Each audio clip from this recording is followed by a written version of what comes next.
Alright, apparently, according to y'all, I got my wrestler Macho Man Randy Savage outfit on. I want to switch my do-rag, but I ain't feel like taking this off and putting the one I wear into work. I'll put it on when I get there. But when I be getting out the shower, my hair be wet. I gotta put my shit in it. I gotta lay it down. Hell yeah. But I tell y'all, don't keep the do-rag on 24/7. Little tips before I talk about Manny Pacquiao. Don't keep the do-rag on 24/7. Go outside. Allow some of that sunshine and that air to hit your head too. You need those sun rays. You need that shit in your hair. You know what I'm saying? You need it in your hair. You need that in your hair. You know, get you some nice little hair growth oil, even if you got hair. You know, I'm gonna start talking about grooming on Patreon. I promise y'all. I'm gonna give y'all the sauce to all this shit, vitality, sexual health. Oh, I got y'all. I promise y'all. Start talking about hair and all that stuff, bro. But so Manny Pacquiao. I don't know if y'all seen the video yet. I don't know. I think I did. I unveiled it Sunday, where he still can't get over the Mayweather loss. All right, he's still crying about that shit. Now, I forget who to do the interview with. I read it on Eastside Boxing, now boxing 24/7. He said his biggest regret is not postponing the Mayweather fight. He said that's his biggest regret in boxing. Like, dog, let it go. If you would agree to take the drug test 50,000 years ago, we wouldn't even be here. And he said he injured his shoulder 2 weeks before. He thought it would be okay. After the third round, it wasn't good. So for the last 2 weeks, your arm was good. It came through the third round. And I know shoulder can be tricky, man. It can. And it's a particular dude on Instagram. I'm trying some of his workouts, his shoulder workouts on how to really heal your shoulder pain. You know? But let it go. Every time this motherfucker lost, he made an excuse. It was, remember they got him for the Bradley fight? And, you know, one of the conspiracy theories about the Bradley fight is, I don't know if y'all remember or y'all watched boxing back then, but this is what happened, right? The Celtics was playing in the playoffs. I forget who they was playing. I think it might have been the year they lost the championship. They was even playing. Who did they beat for the championship? Did they beat the Lakers for their championship? I can't remember. And then they lost it. Like, they beat somebody. I think they beat the Lakers. Then the following year, it was one of the years they played the Lakers in the championship. And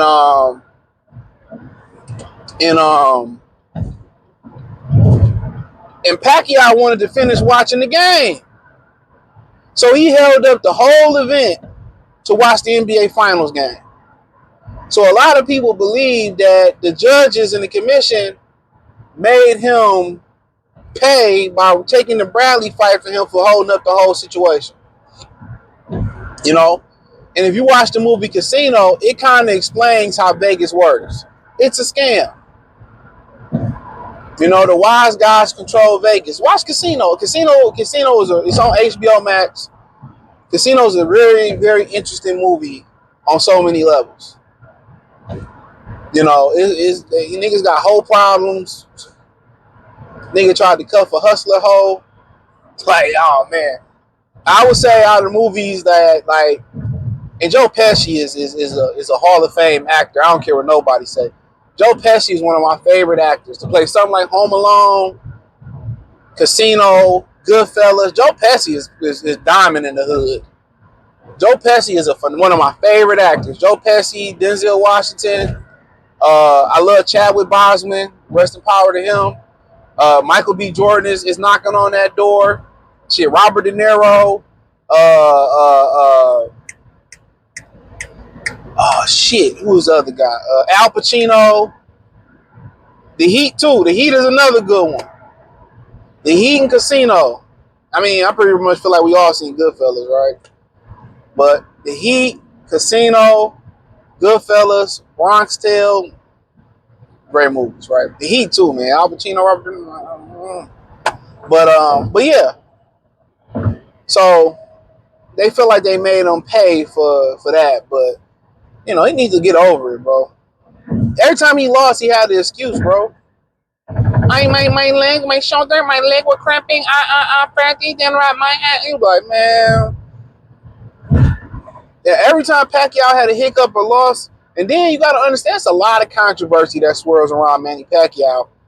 Outside the performance enhancing drug controversy that's around him, you got to remember he made those LGBTQ plus comments, and Nike took his shit.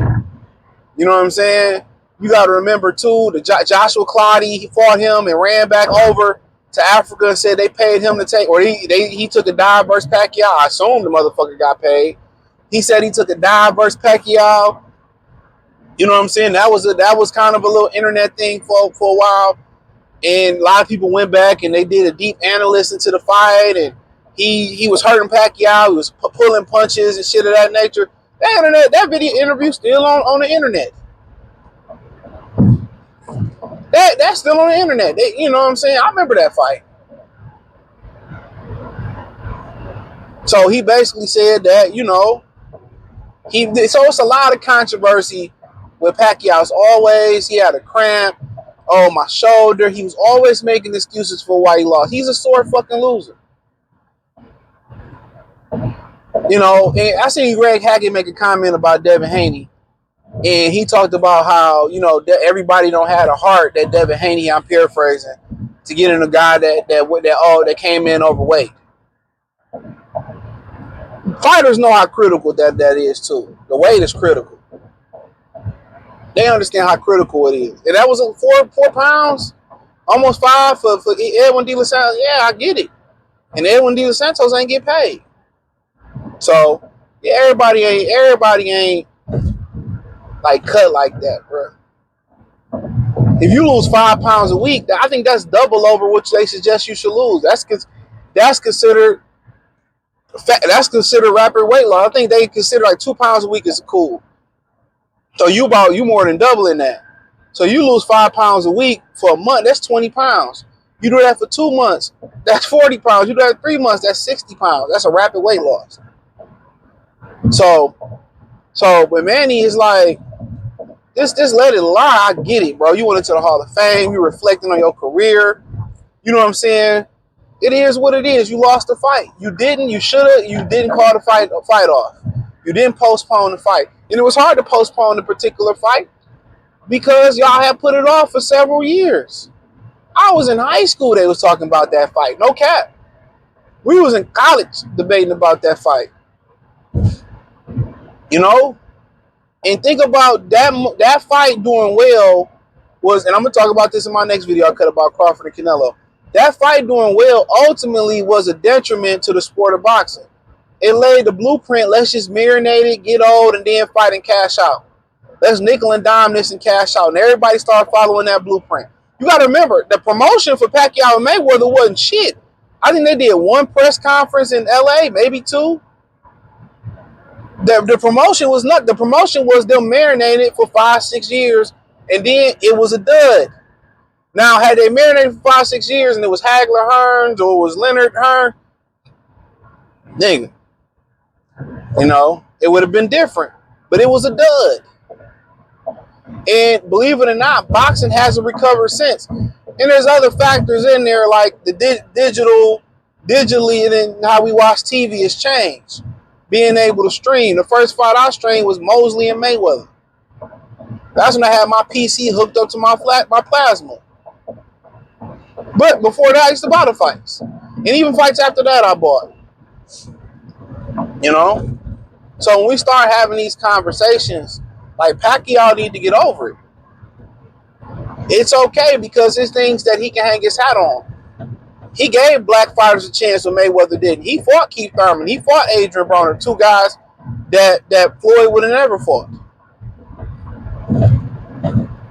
You know, he fighting Barrios, a young champion. Mayweather wasn't fighting him. Mayweather scaved off Doug Lara, Doug Thurman. You know what I'm saying? Didn't want to fight Broner. And you know why he didn't want to fight these niggas, man? They was athletic because he didn't want to fight nobody that was athletic. And the thing about the brothers, he didn't want to He didn't want to pass the baton to the brothers. He was more willing to pass the baton to Canelo than he was passing to his own people. That's why I told y'all when Floyd say all lives matter, it just confirmed his actions. And people say, well, Al has never talked before. Or a woman can say, I'm a wholesome woman, but her actions say she a hoe. You gonna believe what the hoe say? Or do Al gotta talk to believe? The actions are telling you. Watch people, bro. Watch them. Watch them. So Pacquiao got some things he can hang his hat on. He really do. You know, he's been involved in some exciting fights. The whole Marquez 3-4 fight was exciting. Him and Morales, they fought two or three times. Him and Barrera. I mean, it's a lot that he can hang his hat on that he was exciting. The beat down Antonio Margarito, after he was talking about how Freddie Roach was had Parkinson's and shit. He was shaking like Freddie, and Pacquiao put them hands and elbows and foots and toes on that hoe. And look at his eye now, cheap motherfucker. So, you know, we always, you know, caught up as humans on what could have been. But Pacquiao, when you look at it, his career, he left a more positive impact on boxing than Mayweather did. Everything that's fucked up with boxing, you can blame Mayweather for. This nigga, every time he talked to a fighter getting private before a fight, the motherfuckers miss weight. They go crazy. What advice is given? I don't want the belt. It's a business. Nobody is fighting for the glory no more. Nobody fighting like they starving no more. Pacquiao fought like he was starving his whole career. So we got to give him his flowers. You know, when you look at his career, excitement. It became business at the end, but he had an exciting career. The 10 best Pacquiao fights, man, Mayweather can't touch them in the excitement. That's a fact. So, got to give a man his flowers, bro. If everybody can do it, they would do it. If everybody can put a needle, if you believe, everybody would do it. I'm not saying he did or didn't. If it was that easy, a caveman can do it. So, thumbs up the video, share the video, subscribe to the channel, and the subscribe button. It's the bell icon button. Hit all notifications. Increase your chance to get notifications. We go live with y'all video. Hit the link tree. Join the Patreon, nigga. Say no. Patreon, Free Game 89 channel, Detroit channel. I appreciate y'all for blessing me with y'all viewership. Let me know what you think in the comment section.